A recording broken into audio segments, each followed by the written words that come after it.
Well, hello, everyone. Welcome to a new edition of the Face2Face show here on our EKN YouTube channel. We're streaming on Facebook as well. My name's Rob Howden. That is David Cole.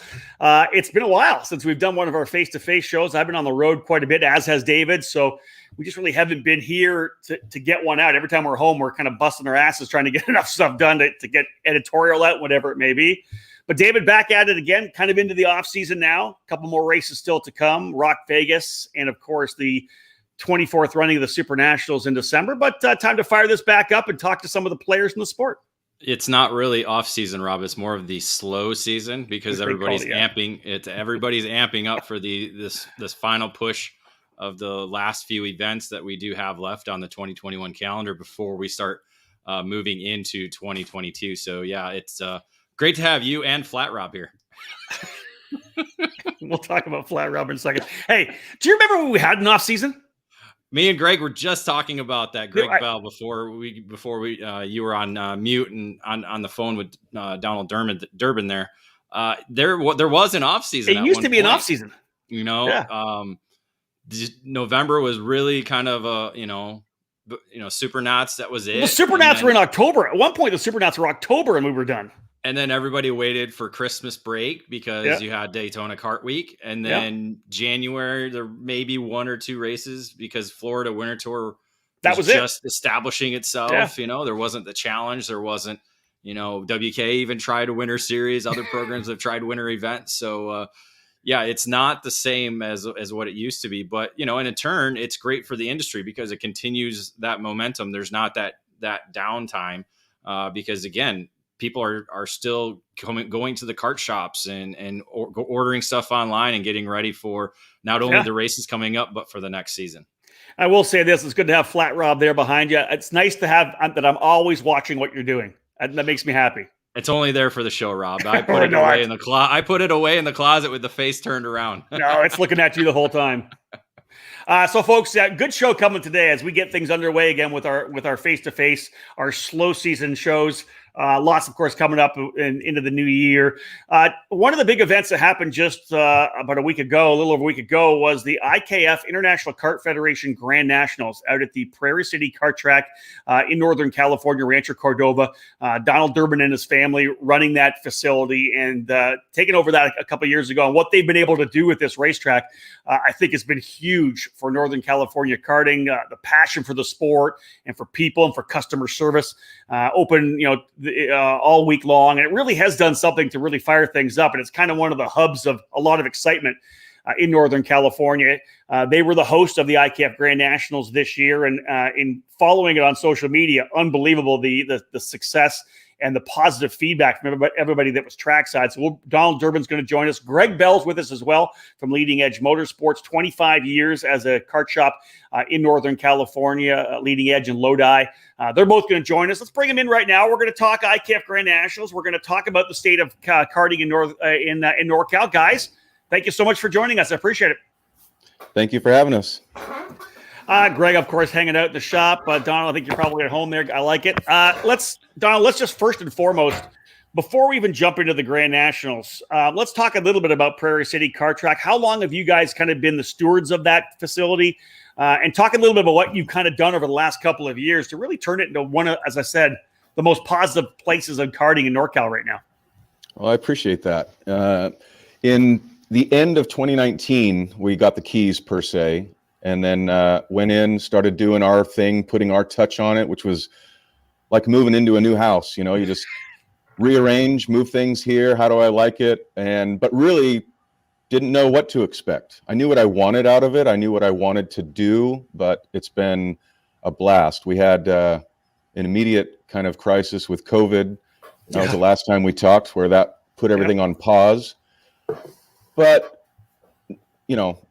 not many good things came from that, but at the same time, I will take it as a blessing. It gave us a little more time to keep on going behind the scenes. And I think when we did effectively open up, it was more so the way I'd like to present it. And it was very exciting.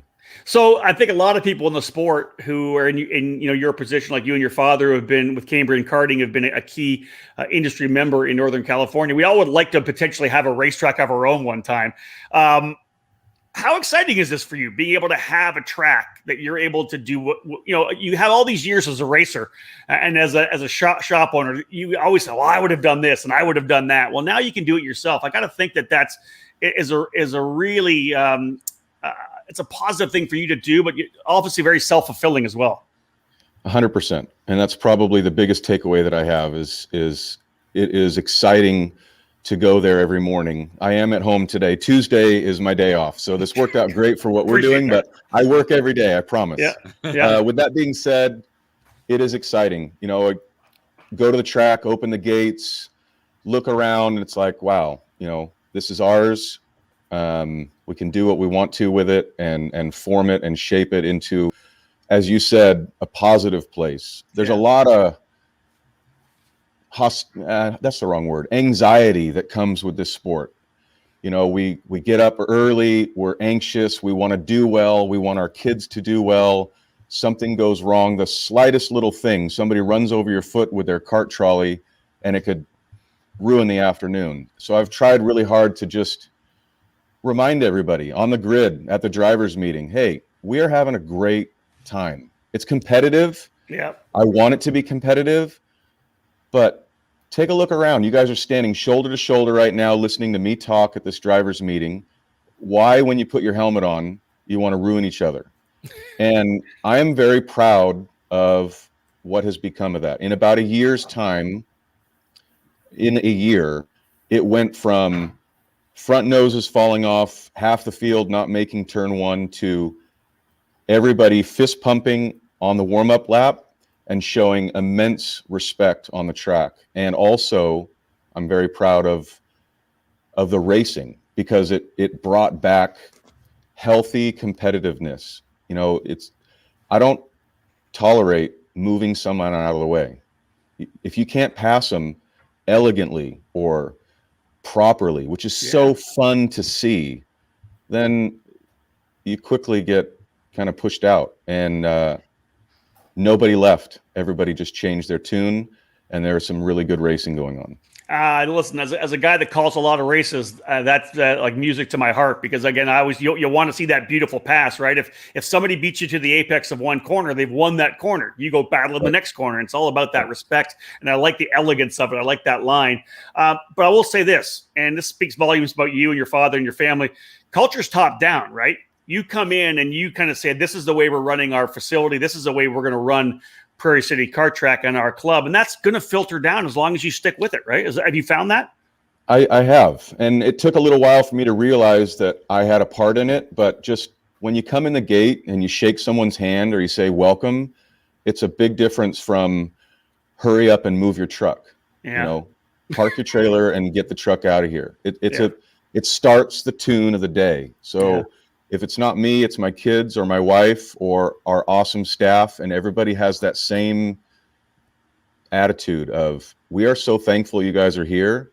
Let's have a great day. Let's have a great weekend. And it trickles onto the track. Just to kind of put a cap on that, do you think that being part of the industry prior to being a track owner, do you think that's helped kind of set the tone early and from the beginning? 100%. Yes, because I knew all of the things that made my stomach uneasy when I pulled into a track. I identified all the things that made me feel like these guys don't even want me here. Or I had anxiety just before you even go there. I mean, it sounds like all this stuff, but really it's true. I mean, you go somewhere that you've never been to before, the first interaction you have needs to be a good one. And that is my goal. And everybody around me shares it. Let's go to Greg about that. Greg, obviously you've seen this. You've been in a lot of racetracks. You've been in NorCal for over 20 years. I had mentioned off the top. You've been to a lot of different tracks that are up there and in support of those tracks. What are your thoughts as an industry member, as a guy who rolls in with a truck and trailer? What's it like rolling in there? And have you seen what the Durbins have done at Prairie City, how it's kind of affected, maybe changed in a positive way, your business as well? I know you're selling more product because of it. Yeah. So, for us, we roll into a lot of different tracks every year, and Donald's made a big push. He welcomes everybody that walks through the gate. I mean, what he says is not bull. I mean, he really makes an effort to make you feel wanted. And I think the customers feel that way too. some of them had a hard time understanding his request as far as racing etiquette. But he's right. I mean, it's a different, it's just a different level of, I think, respect and appreciation. I think a lot of track owners just lose that because, I mean, let's face it. I mean, not a lot of people come up and say, thank you for doing a great job, but they're the first ones that come up and get in your face for doing what they didn't want you to do. And what I've seen with Donald for the most part, and I told him this after he did his speeches after the IKF GrandNationals. I mean, this is a kid I've watched growing up, right? And I hate to say that because that means I'm older than him. I mean, at the end of the day, reality, baby. We all go through different stages of life, right? And we, good, bad, or indifferent, it doesn't matter. But, racing, Donald was always super competitive. But as a track owner, I mean, he's really found his niche in the sport because he's got a super kind heart, and it shows with his demeanor and what he's trying to do at Prairie City. I mean, I think I've gone through 1, 2, 3, 4. I think he's the 5th handler of that place. Mm-hmm. Always being one of the premier tracks in Northern California. And not a lot of people reinvest into it. And that's one big thing that's wrong in karting is that, most of the people that are making a living off of the sport do very little to reinvest in the sport. Yeah. And Donald's done stuff that I'm like, man, I don't know where he's coming up with this money. How's he doing this? Well, how's it going to pay off? But everything he's done out there, whether it's just a small piece of asphalt that, connects the second row to the grid where you're not pushing through rocks and things of that nature, the TV system, everything that he's done, that substantial amount of money that he's invested in a piece of property that he doesn't own, he leases. Yeah. But it's just brought the level up of the racetrack so much that I think, when you can walk into any place, and whether it's a restaurant, a gym, or whatever you do that you enjoy, and you're welcomed and you have an inviting feeling when you get there. And the other thing is there's no drama there. Like, there's just no, he nips all that stuff that happens in our sport, kind of like he handles it and puts it to sleep and moves on. And we'll talk about the IKF GrandNationals versus other stuff that happens in Northern California and my customers' feelings as to, what's different about it. Well, let's move there, Donald. Obviously, some kind words there from Greg. To be able to get the IKF GrandNationals, I know you work with the IKF, and to be, when you get that opportunity to host that event, it obviously shows that the track has done something right to move forward. Let's talk about that first. Let's dive into the IKF GrandNationals. What did you guys get for numbers? I wasn't able to be there, obviously, but I'm looking on Race Monitor to find out how many. You have big fields in all the categories. It seems like overall it was a tremendous event. It was. It was my favorite week, and leading up to it was nerve-wracking because I wanted it to be as good as it was. Yeah. Every piece of my being wanted to make sure that it was the event that actually took place, and that was difficult. So my hat goes off to all the people that organize events all the time, and because I'm just getting started, it's a lot of work. It's a lot of mental preparation. But anyway, it was the event of a lifetime for me. We got to showcase our property. We got to showcase our atmosphere, some of the things that we've changed at the track and the facility. But anyway, it was, I don't want to say last minute, but we didn't push it for a whole year. There's a gentleman who was talking about it the other day, how do we get this thing to be even bigger? I had the time of my life, but what do we want to do? And honestly, that's about it. You start right now. So yeah. We started talking with the IKF. I did actually last year. And they came and visited the track and liked what they saw and saw, a good place to host it. Northern California, good fields, good people. And it didn't work out with COVID. And quite frankly, I said this also at the drivers' meeting, I'm glad it didn't. It gave us that extra year to be even more ready, more prepared. And we were. But thanks to them, the IKF, for sending out their people, did an excellent job. Our people did an excellent job. Our sponsors, our customers, our friends, they were all the reason that it went so well. Hey, Greg, you were obviously there with your team and some drivers. I saw you there. I don't think you won the tire changing contest, which I was sad to see. But yeah, the little sucker got away from me a little bit. I mean, that escalated quickly. Who won? Yeah. Who ended up winning it? Whoever it was. J.R. Razko. Wow. Yeah.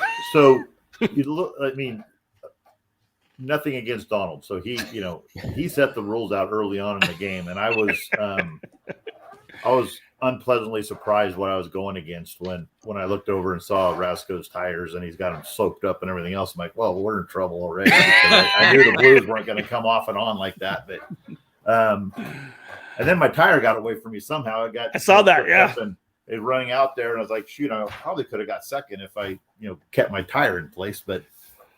Yeah. It's all So good. let's talk about the race. Let's talk about the race itself. You were there. What were you, Greg? You've been to like countless amazing events. You've been a staple to Supernats, Rock Vegas, big events all over the country. What were your thoughts on this particular event? It just, like I said, everything I saw on social media was like everybody was just thrilled with it. Well, it's really interesting. I mean, there's a lot of organizers across the United States that we deal with, and it really doesn't. The amount of work. I mean, I talked to Donald a little bit before and after, and he was worried because he put a big stake on the line to get this done, and it all paid off for him. But I think that's Donald, and one of the things I took away from the event is this kid's matured into this person that controls himself immensely, and really wants the best for his facility, and more than that, the end user, the customer. Yeah. Right. So you walk away with, if you walk into something with that level of respect, you walk out of it with a higher level of respect. Right. And I was just talking to Chris Mays about that this morning. We were, chatting it up, and he was there for, a little bit on Friday and Sunday. And he's like, it's just amazing to me that, we can race many different races at that racetrack with different promoters, but Donald's event was stress-free, high-fiving, cheering people on even though you weren't winning. And that's happened a few other times in Northern California. I think Northern California has a really big, I don't want to call it ego problem, but there seems to be a lot of stress here. Okay. There's a lot of stress for some reason, and I don't know when it got that way. But this goes back on, to earlier on in, 11, 10, 9, 8, when we were hosting really big events. And, when you come into an event and everything is respectful, you have a respectful event. Yeah. I think that's Dave. I think that goes along with it. It's kind of a one-off. There's no championship points involved. This is the one race. This is it. There's one winner too. I think that kind of helps too, because something we talked with a lot of people with the IKF GrandNationals that they had at GoPro Motorplex this summer. It was a one-off race. There's no championships involved, so people were a little bit more relaxed. It was a different format. Again, if you're not used to that one final per weekend format, it's something new, something different. So I think, Greg, when you talk about that, it kind of helps to alleviate that stress or that anxiety, as Donald said earlier. Yeah, but I take that. Go, Greg. Real quick. I take that in. It could be. It's a one-off event. Supernats is a one-off event, right? We're racing for $10,000 to win. Mm-hmm. We're racing for a Duffy, and it's not always the same atmosphere. Right. Around the globe when you travel. You go to Italy, and they're drama free. It's just a different, they bring a different deal to the track. There's no insurance, so you don't have to sign bans. You don't sue people. So there's all this stress level that comes down because there's no expectation, right? We're here to race. We're going to go up against the best, and we're going to walk out of here, having a beer or high-fiving when we leave. Yeah. And as industry leaders in Italy, they get together as we did leaving the IKF. And I'm sure Donald's talked to many different team owners. And I applauded him for the event because he smashed it. I mean, 150 entries in Northern California today. I mean, that's 30% up from what we've had all year long. Yeah, it's a big race. Yeah. Mm-hmm. And I think that's just speaks immensely of a person that really put his heart and soul into an event. And I don't think a lot of people do that anymore. So, Don, when you sat down to put this thing together, obviously you had the culture that you're building at Prairie City, and it seems like you tried to put a festival together. What are some of the things that you put together for the weekend to make sure people were having a good time? It wasn't just all about the racing, right? You guys did a bunch of different things to make it kind of like it used to be, like a happening where everybody came to the IKF GrandNationals every year. Yeah, and that was a fun thing that actually you brought up when we were chatting earlier in the months. Let us know some of the things you're going to do. And that actually, I thank you both for that, Rob and Dave, because it prompted me to say, oh yeah, we should do some stuff. So anyway, we had a tire changing contest on Friday night. I put up $200 and it escalated in 5 minutes to $1,400 by other people excited. We all gathered around in the grid. It's a covered grid. We lined up. First of all, there was about 3 people, and I said, well, this isn't going to work. So then I called Greg. I called Rodney from Nevada Kart Sport. I called a member of Cole Nelson. I called a member of Nash, et cetera, et cetera. And I said, you guys have to come. Well, then all of a sudden there was 20 participants. We laid out the rules real quickly. And it was like we were at a chicken fight in a alleyway. It was awesome. I mean, there was Jay Story. I gave him the money and he held it up. And every time someone said, I got 100 on it, I would announce it as loud as I could. I mean, we were just hoarse voice yelling it in the middle of the night.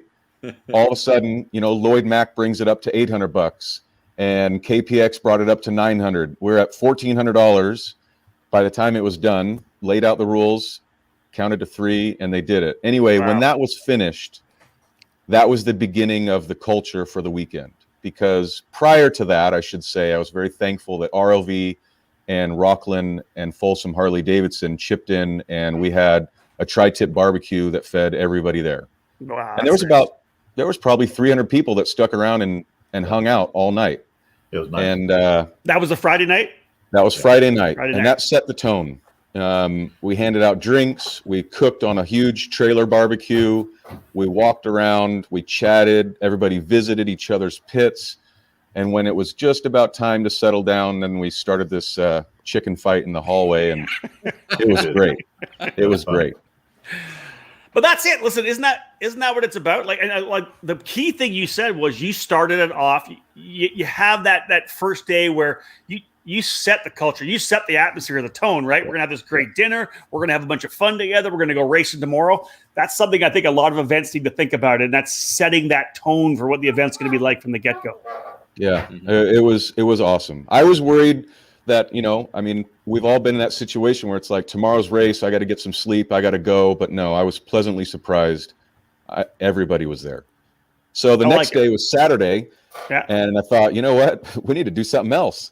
So RLV had these really cool little barbecues that they, sell and donate and do things with. And he donated 4 of them. So we had a push-up contest. It was simple. It was easy. But in 5 minutes, there was 35 people laying on the ground because I asked them to. And we can't count how many push-ups you're going to do. So whoever was moving last won the barbecue. And it was just another gather together, have some fun, laugh, win something. All right. And remember, tomorrow when we put our helmets on, I don't need to take you out because we just did push-ups together in the dirt. That's it. And it's it. And it seems to me like that went all the way through to the very end of the weekend, right to the awards presentations as well. And I know Greg said you had spoke at the end, and I had a couple people talk to me about that. But it seems like that whole feeling, that positivity rolled right through to the awards presentation at the end too. Tell me a little bit about that, Donald, how that made you feel at the end of what would have been a long work. All that work you put in, you see the racing, and then it's that awards presentation at the end where you kind of get a chance to kind of breathe out a little bit. I realized pretty quickly how much I like talking to everybody at the beginning and the end of the weekend. I actually didn't think I would. I thought I would clam up or shut down, but I realized I've either met them all, but I've either introduced half of them to the sport. So they're not strangers. They're all my friends, every single person there. So it's really pleasant to be able to sit down at the end of a weekend and maybe even show my emotion. I'm a pretty emotional person, and to humanize myself is something that I like doing at the end of the weekend. So yeah, I like that too. We were really lucky. This year we lost John Motley, a very special key figure in the sport and in the IKF in the technical department. And we were lucky to have his daughter, who's won several Duffys herself, come and present the awards with me. And also my dad made a very special point to present his daughter with a Duffy in honor of John. And that was really neat and special for everybody. Well, and David and I have talked about this before, and we talked to a lot of people about what the Duffy meant. I don't know how far back you go, Donald, when you were younger racing, but you hear stories of the Duffy battles through the 70s, 80s, 90s. How big it was. That's what you did. As a young driver or an older driver, man, that's what you wanted. You wanted to get that Duffy. You wanted to get the second Duffy so you could have your expert plate, whatever it may be. Right. Were you racing back then, Donald, when the IK in the 90s? When I don't know your whole career, but was that? No, that's okay. Were you there? Yeah, I was, and it was the pinnacle of the karting, days, if you will. Yeah. It was the pinnacle of the season. All these different regions, 6, 11, 7. 7 and 11 was down south in Southern California, and 11 is up where we are, and we all both had opinions of each other and how it was going to be, and still today too. Yeah, but at the end, it was for that very prestigious award that you can't just go get at the race next month. That was it, and that's what you fought for. And the Screaming Eagle, you qualify on pole and you get this really prestigious award as well. And it's just a neat thing. And you're right, they're not easy to come by. Everybody's after them. And like you said, back in the 90s and even the 2000s, before everything went to yellow plates automatically, it was a special thing to earn those rights. You see somebody come to the track like, whoa, he's got yellow plates. Holy shit. That's it. Yeah, it was neat. So Greg, obviously we're seeing on social media, I saw a lot of people really reveling in the fact, Donald, you can say this too, that they won the Duffy again, right? It feels like the last couple of years there have been some really good Grand Nationals where it's getting that feel again where the Duffy's the thing you want to win. Greg, are you some of your customers, are you hearing them say that as well? Hey man, I want to go after a Duffy next year. I didn't get one this year. Yeah, I think for what I see, and there was a few people that were outside of California that attended this event, and a lot of people have kind of across the United States just don't really understand what a Duffy is. So it's really kind of sad that we don't. I mean, Tom's trying to continue the culture by uprighting IKF and doing keeping that alive when it was ready to die. And it's sad to me because what we've done to the industry, and I want to emphasize that, is that the way our business models work today, we need racing in order to survive, right? And unfortunately for Donald, like for myself anyway, it's hard, when you first get into the sport and you're supporting that customer at a local track, or you're going to a Grand National or a Super Nat style event, which we do like a lot of those a year. We do it because we're giving back to the sport. Like we don't charge what we charge elsewhere for our expertise and our consulting. But that's the problem, I think, in our sport today, is that there's probably 5 different heavy hitter promoters in the United States, 3 different motor manufacturers that are trying to corner the industry.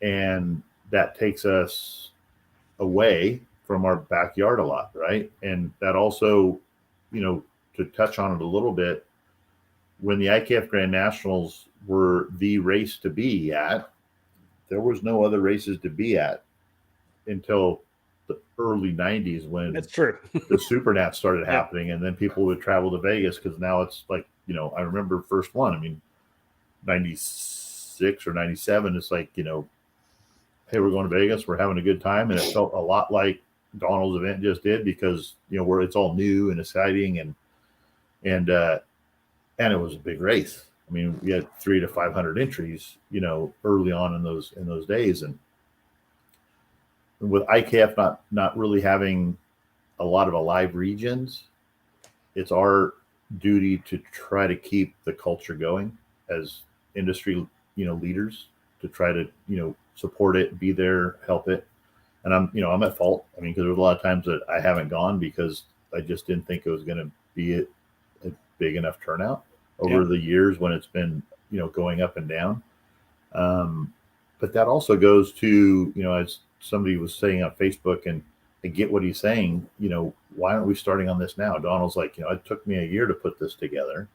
And I think some of the older IKF events, like the Grand National events, were always, kind of a product of their own failure, because, 3 weeks, 5 weeks, 10 weeks out, we're getting Facebook posts, or we're reminding people that, hey, there's a IKF GrandNationals in a month and a half.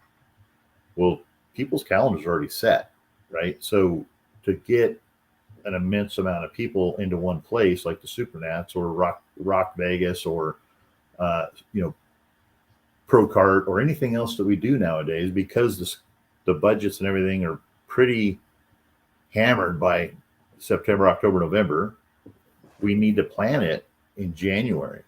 And in order to create a great event, and I'm a little off track here on what we're talking about, but it needs to start now.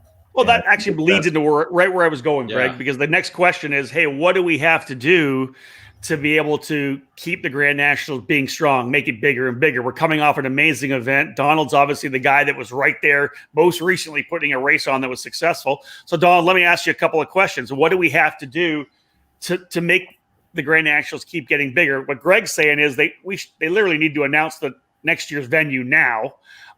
What do you think about timing? Did you like the fact that it was middle of October? You think that was a good time to have the Grand Nationals? I think there's probably better time, but there's nobody's at fault for that date. This was honestly a product of me requesting to do it in the middle of a very busy year for the IKF, for Tom and all of his crew. And by the time it came to okay, let's do this, that was the only date left, as to Greg's point, on the calendar. Yeah. Not so much on my side, but there's a lot of moving parts that go with this. So there was a choice of, you can do it this weekend, no, or you can do it in October on this day. And we had to move a couple of our races around, which was just fine. But to your point, what do we need to do to continue this momentum, which I'm very proud of, is just that, sit down right about now, or, to give you a little grace period, January at the latest. And since there is no more IKF racing happening, there's no calendar, there's no schedule, and there won't be.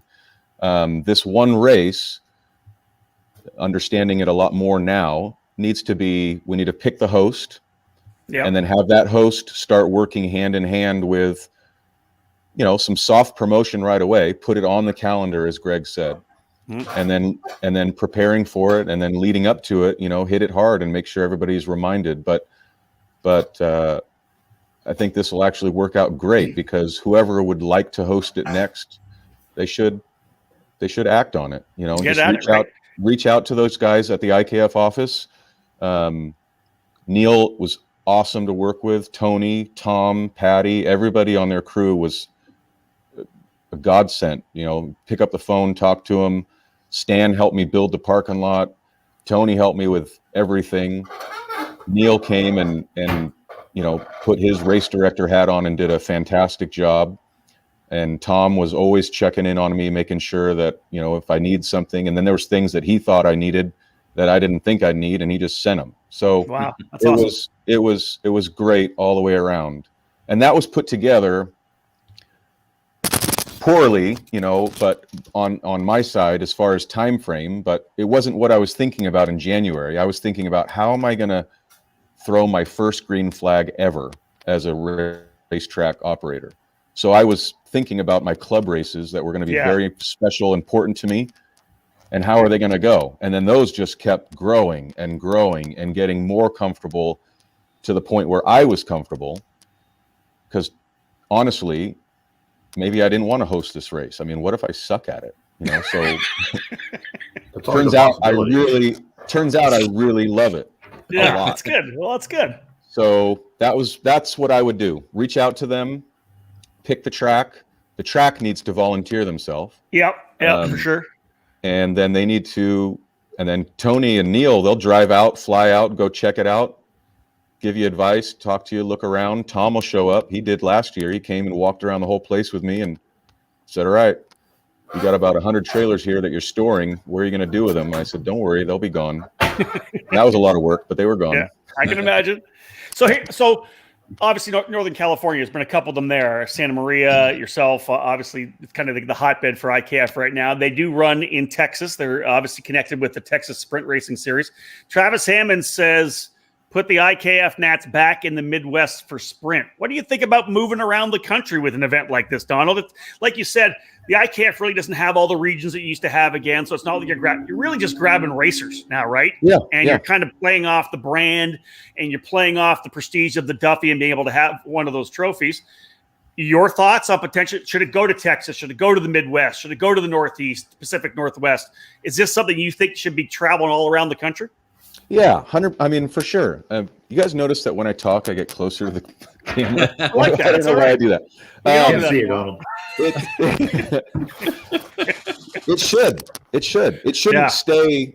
One guy jokingly, he was like, "You got to host this next year." I was like, "No, I'd love to, but no. It is a race that needs to move, and if it moves from one city in California to another, that's not really moving." I agree. That if there's a desire to have it at any of those places, then here's a couple right here. Do. Travis Hammond says TNT Quincy. It's had some IKF Grands before. Race Liberante, Texas or Colorado. Again, a couple. Well, there's always the option of every year going to a different time zone. You could go to the Eastern time zone, Midwest, Central, Mountain, and West. Yeah. Let me chime in on that really quick. So, go, Greg. I think one thing that we all lose track of is that one thing that I felt was really nice at this event, and most of the IKF GrandNationals you go to, is there is a lot of new faces that you see that aren't on the national scene, right? Yes. We do a lot of national scene stuff because we're the IPK factory team for America, so we're kind of forced to go around a lot of places in order to showcase the product.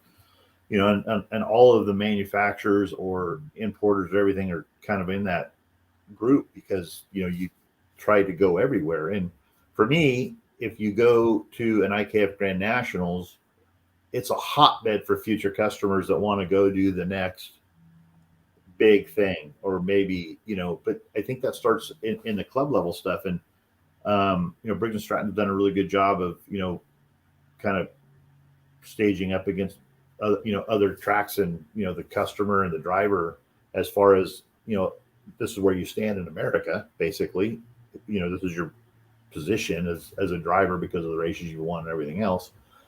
And when I raced, IGSBA, jet ski stuff, it was an invitational to come to an event like this. Right. Which we don't want to do that because it was even an invitational when you were heyday in IKF, you had to have 3 punches or whatever. Yeah, punches. Yeah. And I'm okay with that too, but that starts at the club. So if you're an IKF sanctioned club, which I think Donald is, those clubs, and let's get something straight really quick in the industry. You have WK and you have IKF, and you have CIK, right? A long time ago, we were at a karting expo in Illinois, and I went up to the WK guys and I brought them together with the IKF guys. I'm like, so what do we have to do in order to create a CIK level of, rule books and everything else to it's one rule set worldwide? And it wasn't about the rule books. they're insurance companies. They sell insurance, and that's what they're fighting for as far as, turf, I guess. And so it really, if WK isn't really doing much on the West Coast anymore. So it's Tom and his staff that have to create a substrate under what all the clubs are doing in order to create a desire to go to the IKF GrandNationals. Like the IKF GrandNational is not the Super Nats, right? It's a lot of cool people that are just, enjoying the sport, and it's just a lot less pressure cooker. So if we start early and like, hey, you're going to get a ticket to the IKF GrandNationals per se, because you want a club deal, and then more people kind of buy into that. This is going to be cool.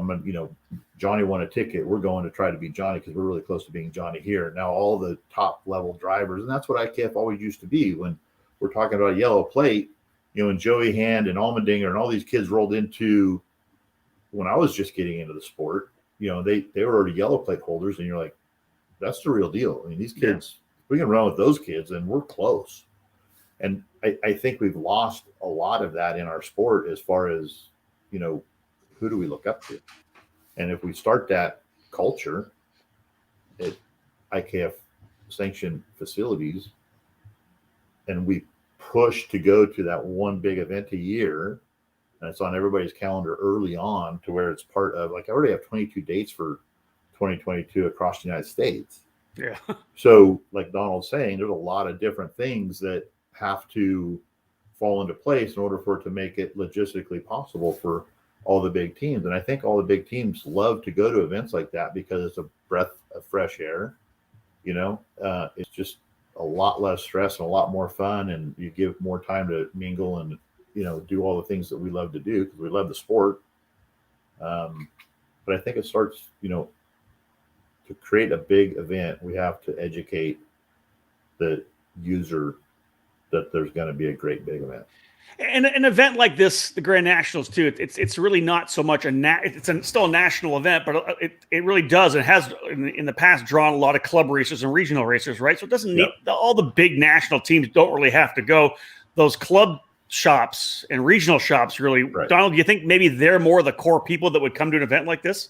I do. I think that's what I was going to say. Is I think find that place wherever it may be in the country that has a healthy base of people that have gotten into the sport last year, the year before, 2-3 years ago, etc. And remember what this race is. It is not the Super Nats, but it is a very special, sacred, important race that should always be ongoing.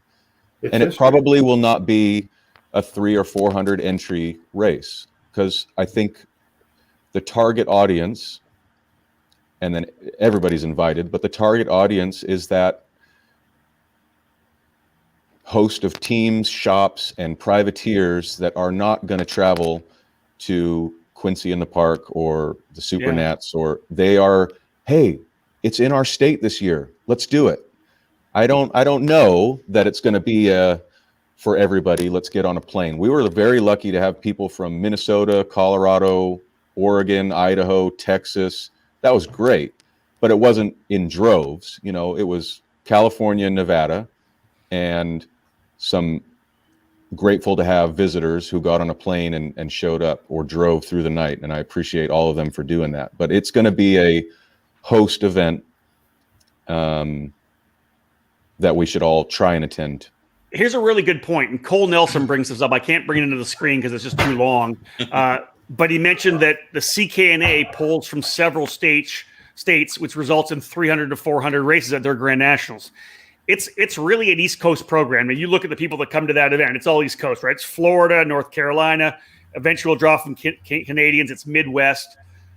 I know we talked about potentially does the IKF GrandNationals need to go to Texas? Does it need to go to the Midwest? Or does the IKF GrandNationals, IKF, of course, being for the most part over its career really West Coast based, although it was in New York and in other areas, could the IKF GrandNationals with a similar approach to class structure being Briggs They, of course, add the IME classes too, CKNA, all Briggs. Could it become a CKNA Grand Nationals for the West Coast? Is Cole more on the lines of, hey, we can maybe pull 300 entries if we locked it in to Pacific Northwest, NorCal, SoCal, Arizona kind of a thing, Colorado? What do you think about that? Yeah, Greg, I think Don, we'll start with you. Your thought. I think it's great because living here, I mean, that's where I am. I'd like to be able to go to all of them, but more importantly, does it exist beyond Texas? Probably not. It is predominantly here, Santa Maria, Reno, Prairie City, Oregon, all good tracks, great places, and communities that can pull from it. And Cole came and did a great job. So with a whole year or season to plan for it, I know he would like to have it at Reno, and Reno is an awesome track. Love that big track. Place. Yeah. Elevation change, Yeah. lights. They could do a lot there. So and listen, if that's the case, then let's just throw this out there to kind of get it fueled. You've built momentum. What you were able to do this year, the positivity, the momentum. This is something that really needs to roll out. They should be announcing what the track's going to be in the next month, right? So that people can start getting excited about it next year. That's what I would think. I honestly think that would be easy to do. And I would be happy to help however I can. But it would start with a phone call and then lock it in. I think that's the biggest fear I have is that there's just not a lot of tracks that want to put the effort in.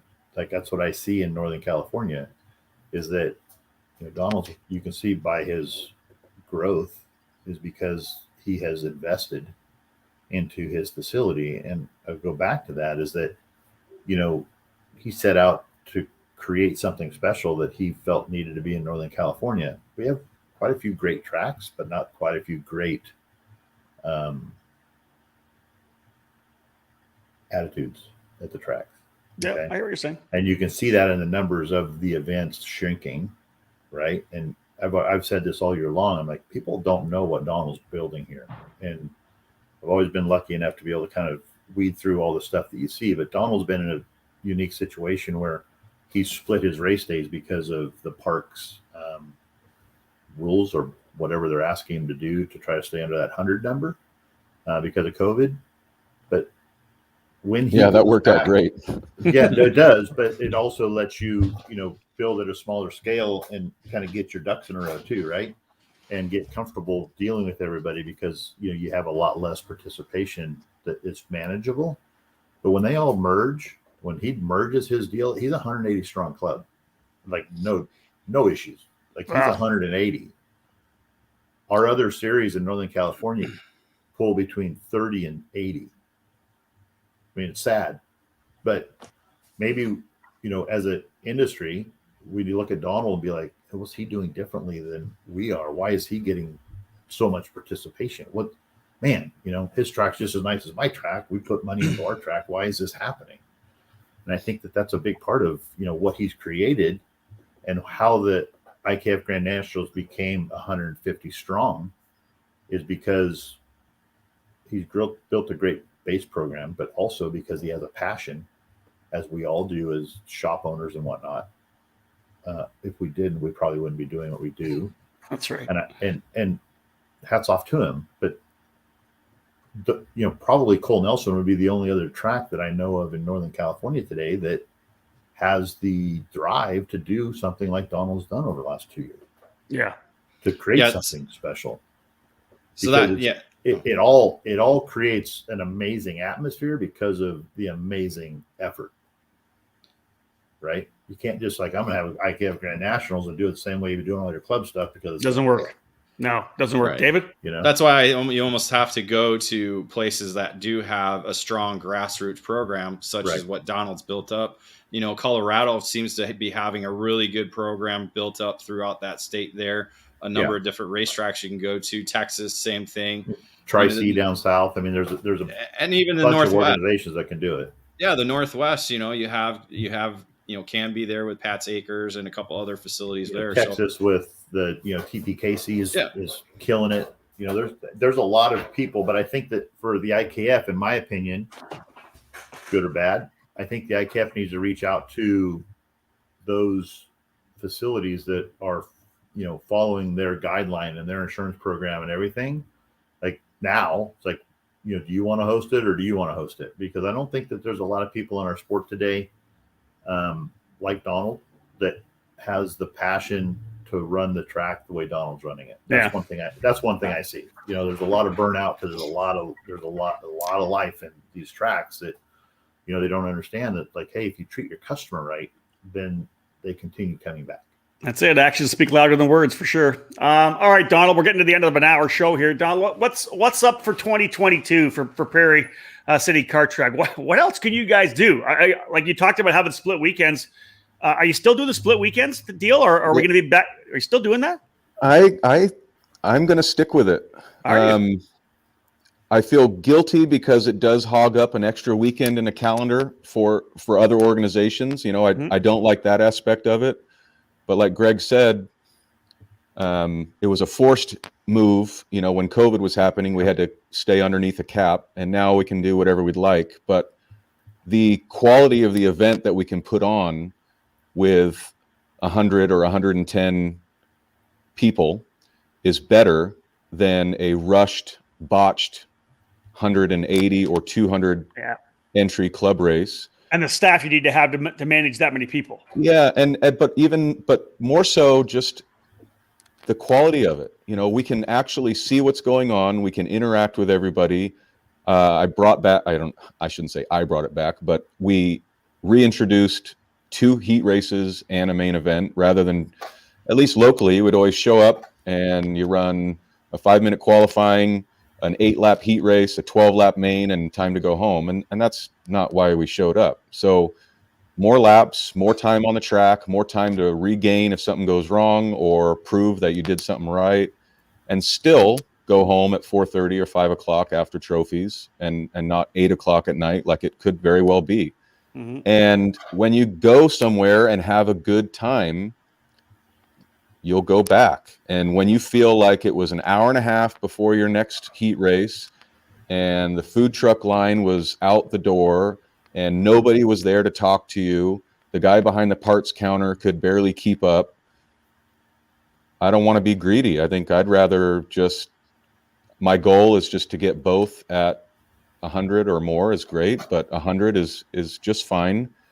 And the only reason the two-stroke weekends weren't at 100 was because this year, with everything else that happened, we had to be as careful as I could by building the calendar, but I couldn't make everyone happy. So our supporters like Greg and Cole and Austin Elliott and Nevada Kart Sport, they all couldn't make all of them. They couldn't always be there, but I think they would like to be. I know I would love to have them there. So what's new for this year is I'm going to get more proactive on building the calendar. I've got a year under my belt, so I'm going to look at all the big things that my supporters could potentially get interrupted by and avoid that the best I can, and then figure out when to start. I don't want to wait until March, but I don't think I'm going to start a championship season in January. I think we're going to do something fun. Like, we have the ability to run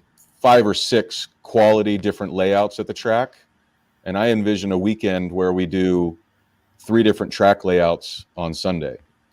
Heat 1 is this, heat 2 is this, the main event is this. Nice. There is no time to prepare. You're going to do it, and it's a one-off special trophy.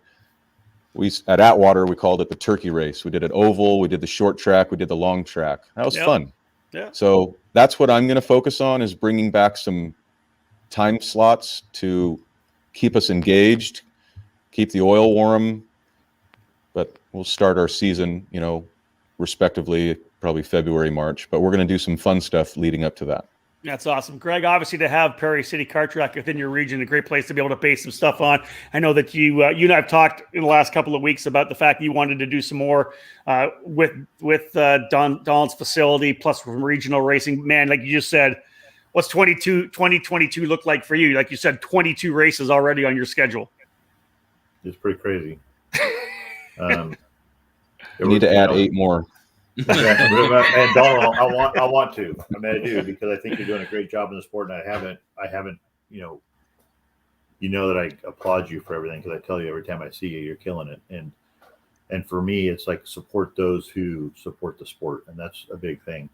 And for us next year, we've done a couple different series this year that we've enjoyed doing, and they want us to come back. So there's I haven't done any USPKS stuff, but that's 300 strong entries. So yeah, obviously in the national scene of things, that's on the calendar for next year.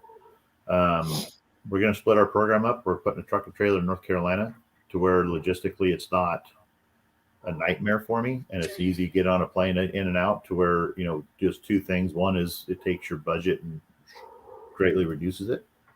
2, it brings you into a whole nother category of drivers that you currently don't work with right now.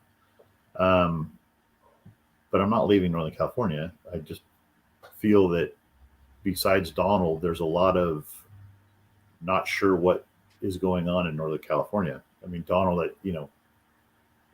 it's, I don't know. I mean, listen, I don't want to be the negative guy, but it's really hard for shops in Northern California to survive today, because there's not more Donalds.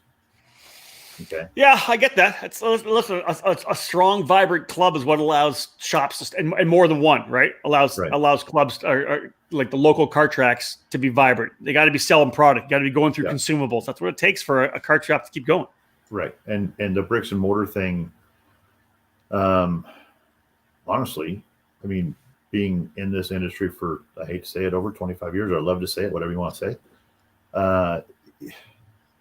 There was a time where Donald and I were one of like 18 bricks and mortar shops in Northern California, and we were all thriving, and we all work off of each other. And that's when, Invader was heavy, and Imic, and all these shops, Track Magic, they were all thriving, right? We were all thriving together. And hey, Donald, do you have XYZ? Yeah, Greg, I'll get it out today. And hey, Greg, do you have something? Yep, I'll get it out today. So we had a network of working that made it super, super easy to do business in Northern California.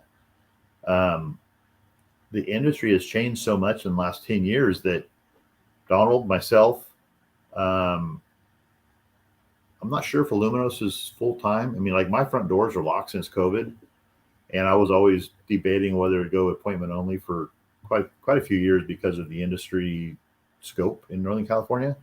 And it kind of forced me to do it, kind of like I forced Donald to do a 2-race weekend deal.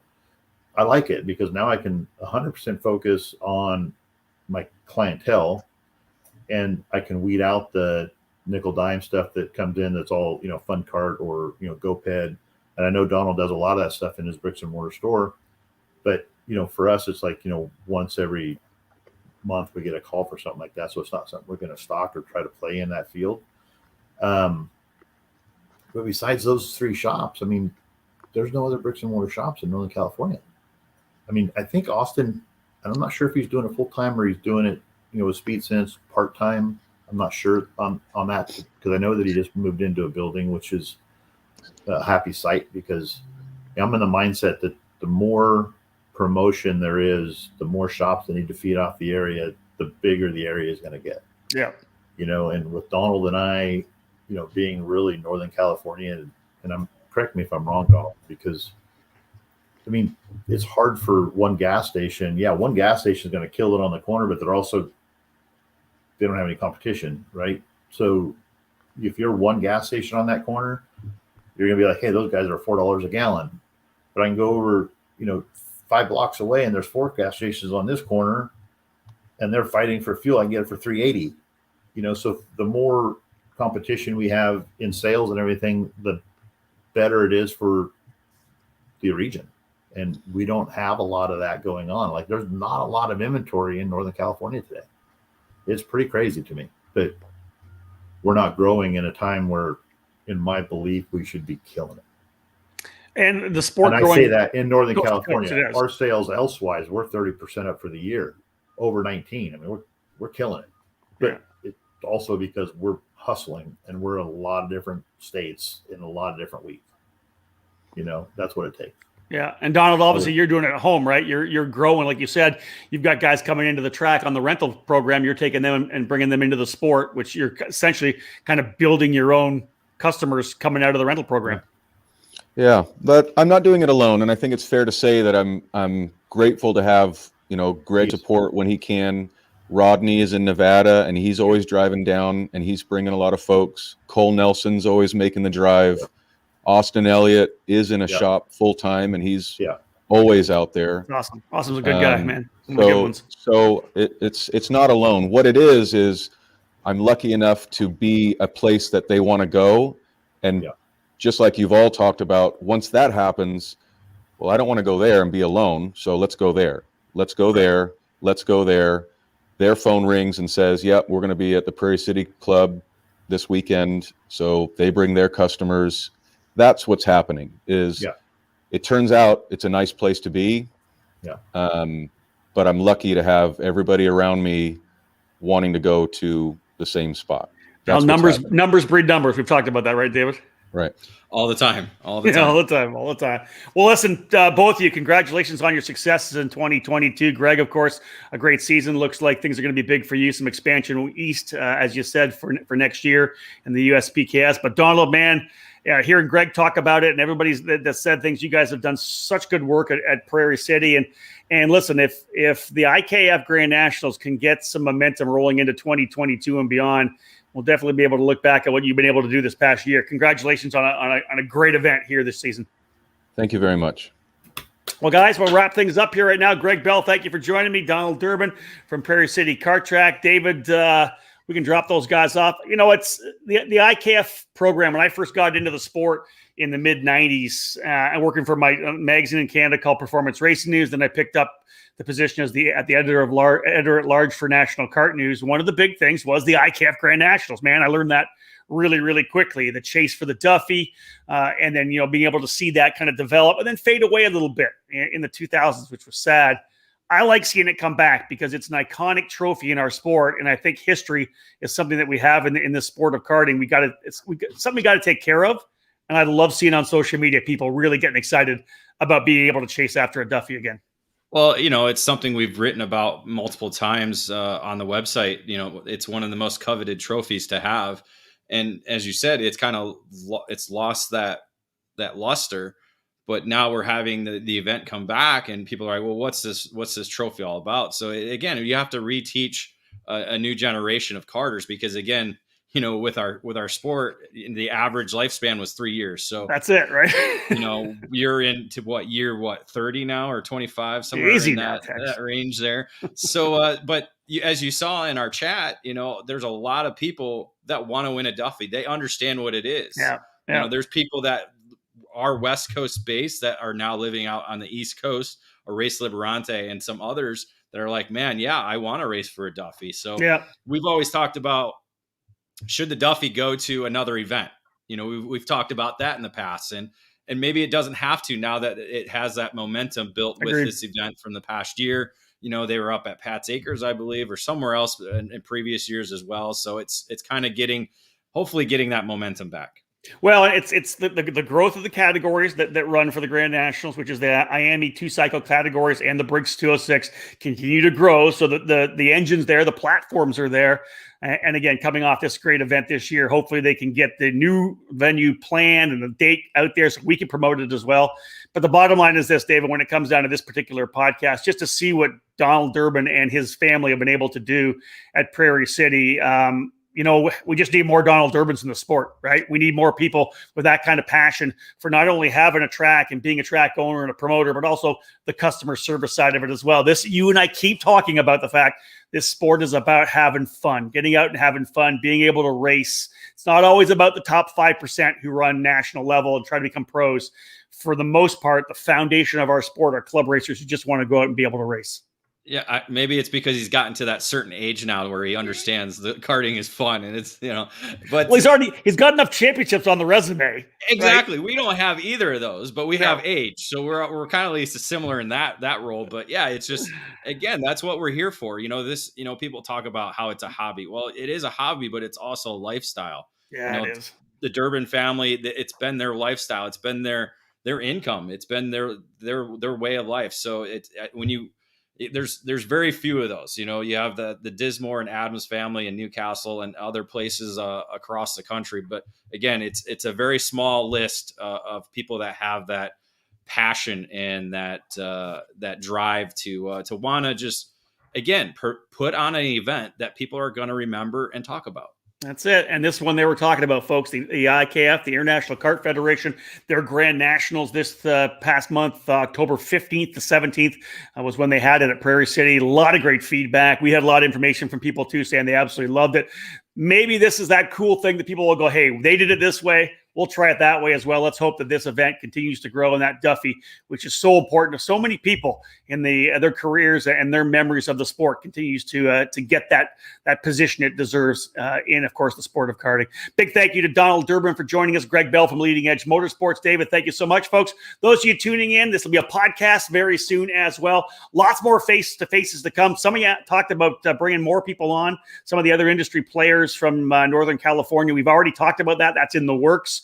And people mentioned Rodney Rivera from Nevada Kart Sport, Cole Nelson, Austin Elliott, a number of people, their names brought up. They're going to be very likely part of a new podcast we have coming. Just more to talk about what's going on in NorCal karting. Thank you so much for joining us here on EKN. On behalf of David Cole, I'm Rob Howden. Bye for now.